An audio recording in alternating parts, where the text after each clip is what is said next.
Good morning, good afternoon, good evening everyone. Today we are going to discuss very important topic, that is ions. So before understanding ion, we have to understand atom. So atom is actually the smallest unit or the smallest particle of any element. किसी भी element का जो सबसे smallest unit होगा उसे ही हम atom कहेंगे. सो atom के कुछ सब एटॉमिक पार्टिकल्स हैं जो कि हमें हेल्प करने वाले हैं किसको समझने में, आयंस को. वो सब एटॉमिक पार्टिकल्स प्रोटॉन, इलेक्ट्रॉन और neutron. So proton have positive charge on it, electron have negative charge on it and neutron have neutral charge. Neutral charge का मतलब कि ना ही उसके पास पॉजिटिव चार्ज है और ना ही नेगेटिव चार्ज है, वो न्यूट्रल है जो कि न्यूट्रॉन है. और न्यूट्रॉन और प्रोटॉन लाई करते हैं न्यूक्लियस में.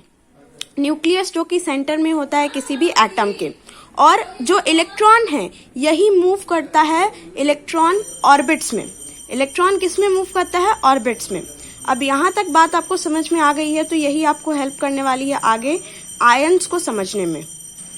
यहाँ पे एक बहुत ही इंपॉर्टेंट सेंटेंस लिखा हुआ है जिसको आप स्टार मार्क कर सकते हैं, दैट इज कि एटम के पास जनरली न्यूट्रल चार्ज होता है. जनरली न्यूट्रल चार्ज होता है, इसका मतलब क्या कि जो नंबर ऑफ इलेक्ट्रॉन होते हैं वही इक्वल होते हैं नंबर ऑफ न्यूट्रॉन के.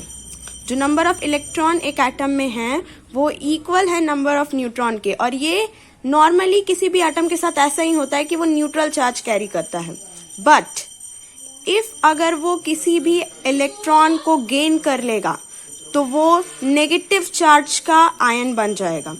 और अगर वो किसी भी इलेक्ट्रॉन को लॉस करता है, अगर कोई भी एटम किसी भी इलेक्ट्रॉन को लॉस करता है तो वो पॉजिटिव चार्ज का आयन बन जाएगा.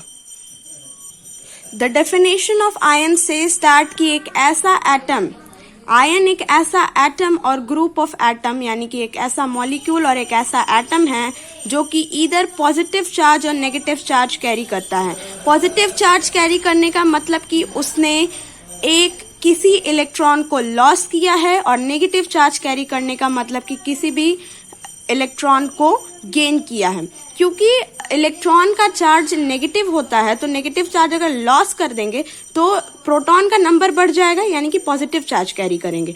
और क्योंकि इलेक्ट्रॉन का चार्ज नेगेटिव होता है तो अगर हम इलेक्ट्रॉन को गेन कर लेंगे तो इसका मतलब क्या होगा, नंबर ऑफ इलेक्ट्रॉन बढ़ जाएगा. तो नंबर ऑफ इलेक्ट्रॉन बढ़ जाएगा इसका मतलब क्या, नेगेटिव चार्ज बढ़ गया. नेगेटिव चार्ज बढ़ गया इसका मतलब क्या कि उस एटम पर एक नेगेटिव चार्ज आ गया. एक नेगेटिव चार्ज आ गया यानी कि वो एक नेगेटिव आयन बन गया.